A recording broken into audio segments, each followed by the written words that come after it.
Around a week ago, I decided to ask you guys for your craziest hot takes on balance, design, and whatever the hell you want to talk about in regards to Deadlock, and holy crap, you guys delivered. So in today's video, we're going to be going through as many of these takes as possible as we try to navigate through the holy fucking jungle that I've created on Twitter. Now, to state the obvious, I don't agree with every single take that's going to be in this video, and I'm going to be mostly giving my 2 cents as to how I feel about the take being presented. So let's not waste any more time, and let's get right into the hot takes. For our first one, the original shader slash stylism realism art style is much better than the cartoonish art style we have now. I feel like the devs saw Marvel Rivals and steered that way in terms of art style. The moment I saw the character signatures inspired by each character, it just proved my point even more. This take, I'm a little more half and half on. On one side, I do really miss the art style of the old kind of portraits you would have at the top of the screen and such. For example, stuff like the Infernus portrait or the old McGinnis portrait that kind of had that kind of painted style. I actually really like that style a lot, and I thought that was a really cool looking, and it kind of had that kind of 50s like comic flair to it, but now I do feel like that is partially gone. Something I will disagree with you on is the rest of the game. I do feel like the shift in the models being a little more cartoony and a bit more expressive has helped the game a lot, and it's made stuff like the new character select screen really pop out in a way that I start to really understand the vision of what they're going for here. While there is some stuff that I do miss about the old art style, I do mostly prefer the new one. Infernus hate is overblown. I feel like I see people complaining about having to give up a slot to specifically counter him, even though plenty of other characters also force you to specifically buy against them. Plus, debuff remover is often useful for more than just Infernus. This take, I'm a little half and half on. I do think Infernus has a couple of issues with his kit currently, mostly his dash. I feel like adding charges to his dash was one of the stupidest plays I've really seen the developers do, and it's probably one of my least favorite parts of his kit. In terms of afterburn though, I do think it's a little annoying that you could debuff remove an afterburn and then almost instantly get it proc on you again like nothing really happened, but I think that's just kind of the nature of the character, and I don't really see that being much of a problem. I can see how he's annoying to a lot of players though, and absolutely can understand when people are like, oh, this character is a little overtuned, oh, this character I absolutely hate. I do think a lot of the problems that Infernus has that I really have an issue with really have more to do with how the game is approaching a lot of M1 characters right now. Specifically with how quickly they can farm and how a lot of the spear items that are supposed to allow spear characters to catch up to those M1 characters in terms of farm basically also get used by those M1 characters, and so it feels like a useless endeavor. Bebop didn't need to be nerfed so hard when his CC is ridiculously easy to counter. Just put him back where he was, but take away his ability to use Echo Shard. This take I kind of disagree with. There's been a general sentiment I've seen every once in a while pop up where people are like, oh, certain characters shouldn't be able to use certain items, and I just don't think that's really the nature of the game. This isn't like a League where you have dedicated characters who are like a jungler and get a special item. I think this game allows for a lot more freedom and is a lot more interesting because of that. In regards to Bebop and nerfs, I actually think the character is in a pretty solid spot right now. I do think Gun Bebop is actually pretty good right now. And I really don't want them to touch his bomb. Like, I think his bomb is in a perfect spot, and it's in this really great niche spot where if you want to really build into it, it's very counterable, but if you know how to do it and you do it correctly, you absolutely can pull it off. I think that's exactly how the character should be done, and I think the character is honestly in the most healthy state he's been in a very long time. Most of the flirty lines are straight. We need more #gay shit. The only one that feels as direct as some of the straight ones is one where Drifter calls Mirage pretty boy. This one I agree with a bit more, because I like seeing more character interactions, though I will say there are a bit more gayer lines that you didn't really mention here. Like, I really like the Viper interaction with Paige, where she calls her Peppermint and implies that she might be some sort of female stripper that Viper had seen the other night. I thought that was a really fun interaction. I would love to see more interactions like that. Being able to parry Viscous Fist, but not Calico Dash or Billy's abilities is stupid. This one I'm a little more iffy on. I have heard people try to say they would like to see more stuff that you can parry on base kit instead of just buying counterspell for a lot of abilities, such as, well, Viscous Punch. And I do think there are some abilities out there that would be maybe interesting to experiment with that, but as for right now, I don't think Billy's abilities really need that because the character is kind of built around mixing you with the melees, and honestly, if you get hit by like a heavy melee, it's your own fault. But I would be super interested to see them do more characters that have stuff that's imbued in melees. So let's say I throw out some sort of new ability that like does some crazy knockback. Maybe if I could parry that, that would be pretty cool. Like I would like to see some character have more interactions like that. But for right now, I think a lot of the interactions in regards to these characters specifically are mostly fine. Mid-boss is such a massive problem, I would genuinely prefer that they just remove it from the game until they can figure out how to make it work. We're in a post-mid-nerf world, and it's still completely game-ruiningly broken.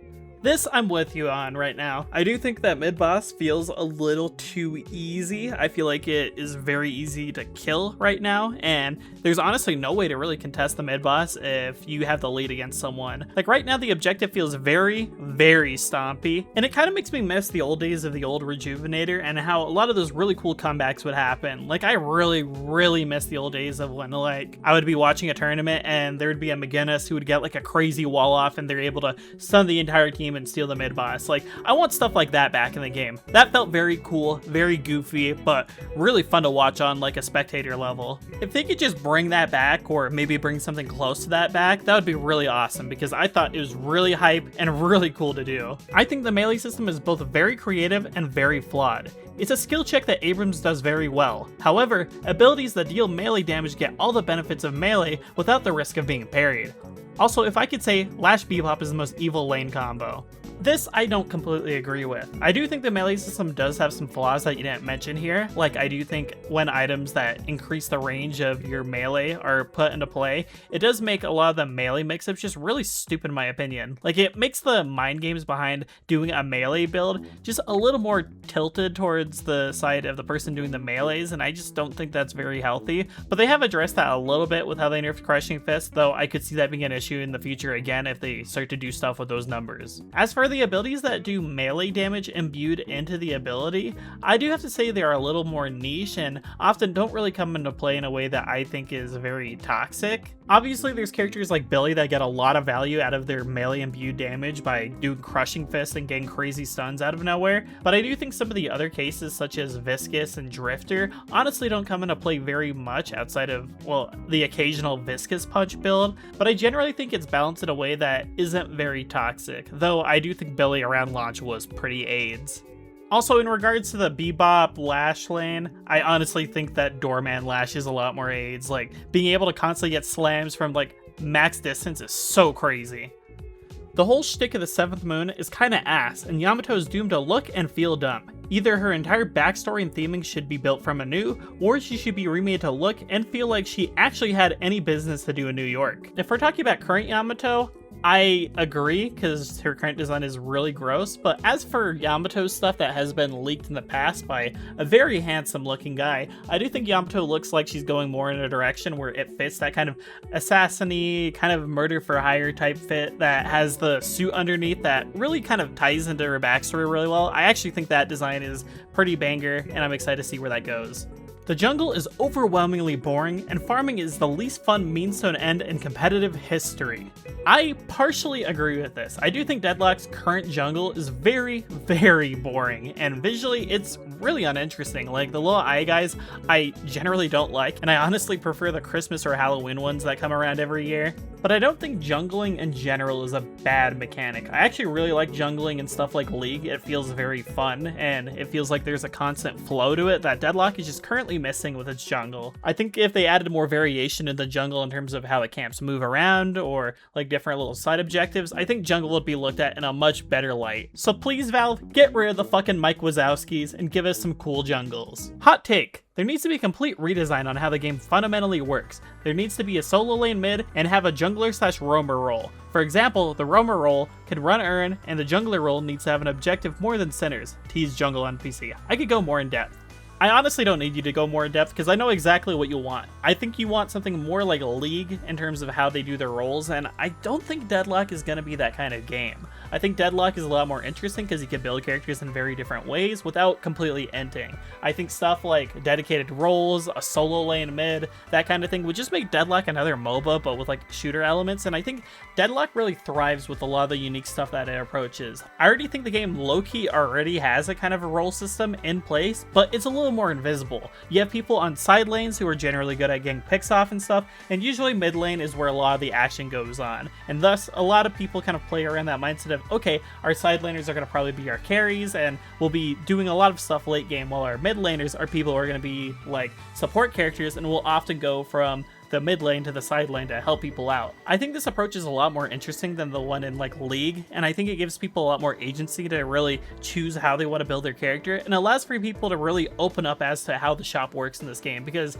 League, while it does have some cool stuff about it, does lack a lot of the interesting stuff regarding items, and a lot of the itemization in that game is very boring, and so you aren't experimenting with as much stuff. I honestly think Deadlock should stay the fuck away from role queue going forward, and should genuinely focus on just getting a pick and ban system in the game so that your team comp isn't just giga ass. It's too much effort to put in to master all the movement techs, and this is coming from someone who learned movement tech to stay relevant in Apex. This, I'm half and half on. I do think there's a bit of movement creep in the game currently. I think there's so many different weird movement options that kind of make the game annoying in terms of chases at points, and I think there's specific tech out there that needs to get blatantly just removed or nerfed from the game. I'm looking at you, edge boosting, but I do think they're taking a lot of measures to start to address stuff like this, and I'm happy they're doing that. Though I am a little worried that they will go too far and they'll just completely gut the movement in this game, but we'll have to see how that goes. I like Sinclair's current look, mainly in part due to how awesome their character select splash is. Ideally, they just cleaned it up more. I don't know, I like how simple it is comparatively to everyone else.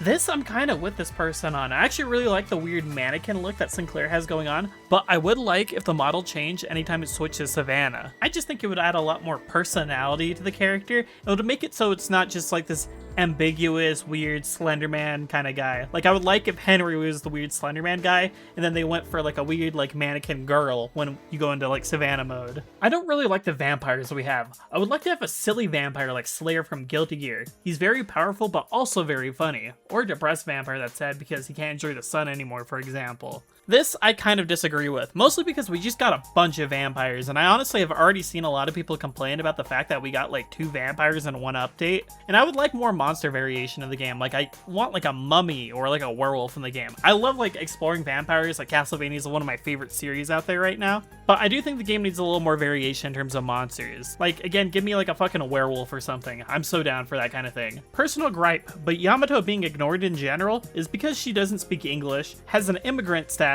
and as of now, not conventionally attractive, and I see absolutely no discussion or art of her until the leak. Don't piss me off. I could see how this is pretty tilting as a fan of Yamato. I do think she has one of the cooler kits in the game, but I do think Yamato does suffer from the fact that she has an older design that just doesn't fit the game very much. Like, everyone clowns on the 5 head, she's kind of ugly in terms of her forehead, and until recently, most people just didn't have a design to really latch themselves onto. Like, if you look at the most popular characters in this game, they have a very defined art style and design that really sits with a lot of people, aside from, like, Viper. And honestly, I don't think Yamato's alone on this front. Like, I don't see much, like, Grey Talon fans these days, or, like, people who are like, oh my god, I love Calvin's design. Like, I very much think some of these characters from the more Neon Prime era of designs will very much get a lot more love from the community once they have more designs that have settled in. And that's about it in terms of the hot takes I really wanted to cover in this video. I want to keep the video kind of relatively shorter so it's easier to digest, and make it so you guys have a lot more opportunities to present your hot takes in the future. I also don't want this video to drag on for too long, and so yeah, if you guys have any interesting hot takes, or maybe some insight, or maybe some like ideas for what you want to see in the future of Deadlock,